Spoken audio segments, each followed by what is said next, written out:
کلام مقدس پرانے عہد نامہ میں سے یسایہ نبی کی کتاب، اس کا 33واں باب، مدد کے لیے دعا۔ تجھ پر افسوس کہ تو غارت کرتا ہے اور غارت نہ کیا گیا تھا، تو دغا بازی کرتا ہے اور کسی نے تجھ سے دغا بازی نہ کی تھی۔ جب تو غارت کر چکے گا تو تو غارت کیا جائے گا، اور جب تو دغا بازی کر چکے گا تو اور لوگ تجھ سے دغا بازی کریں گے۔ اے خداوند، ہم پر رحم کر، کیونکہ ہم تیرے منتظر ہیں۔ تو ہر صبح ان کا بازو ہو اور مصیبت کے وقت ہماری نجات۔ ہنگامہ کی آواز سنتے ہی لوگ بھاگ گئے، تیرے اٹھتے ہی قومیں تتر بتر ہو گئیں، اور تمہاری لوٹ کا مال جس طرح بٹورا جائے گا، جس طرح کیڑے بٹور لیتے ہیں، لوگ اس پر ٹڈی کی طرح ٹوٹ پڑیں گے۔ خداوند سرفراز ہے، کیونکہ وہ بلندی پر رہتا ہے، اس نے عدالت اور صداقت سے صہیون کو معمور کر دیا ہے۔ اور تیرے زمانہ میں امن ہوگا، نجات اور حکمت اور دانش کی فراوانی ہوگی۔ خداوند کا خوف اس کا خزانہ ہے۔ دیکھ، ان کے بہادر باہر فریاد کرتے اور صلح کے ایلچی پھوٹ پھوٹ کر روتے ہیں۔ شاہراہیں سنسان ہیں، کوئی چلنے والا نہ رہا۔ اس نے عہد شکنی کی، شہروں کو حقیر جانا اور انسان کو حساب میں نہیں لاتا۔ زمین کڑتی اور مرجاتی، لبنان رسوا ہوا اور مرجھا گیا۔ شارون بیابان کی مانند ہے، بسن اور کرمل بے برگ ہو۔ خداوند اپنے دشمنوں کو خبردار کرتا ہے۔ خداوند فرماتا ہے، اب میں اٹھوں گا، اب میں سرفراز ہوں گا، اب میں سر بلند ہوں گا۔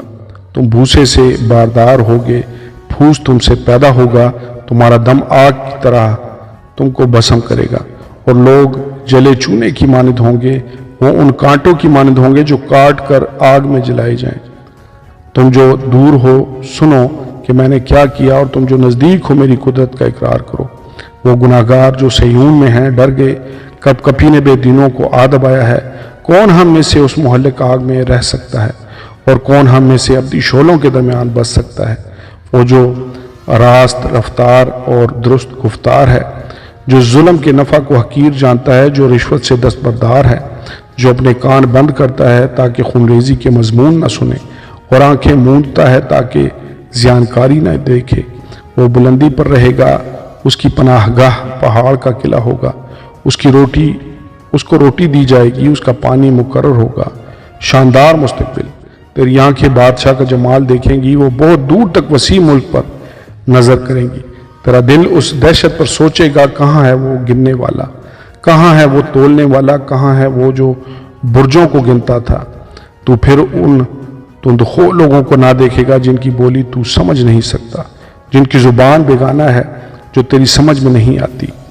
ہماری عیدگاہ صہیون پر نظر کر، تیری آنکھیں یروشلم کو دیکھیں گی جو سلامتی کا مقام ہے، بلکہ ایسا خیمہ جو ہلایا نہ جائے گا، جس کی میخوں میں سے ایک بھی اکھاڑی نہ جائے گی، اور اس کی ڈوریوں میں سے ایک بھی توڑی نہ جائے گی، بلکہ وہاں ذوالجلال خداوند بڑی بڑی ندیوں اور نہروں کے بدلے ہماری گنجائش کے لیے آپ موجود ہوگا، کہ وہاں ڈانڈا کی کوئی کشتی نہ جائے اور نہ شاندار جہازوں کا گزر اس میں ہوگا، کیونکہ خداوند ہمارا حاکم ہے، خداوند ہمارا شریعت دینے والا ہے، خداوند ہمارا بادشاہ ہے، وہی ہم کو بچائے گا۔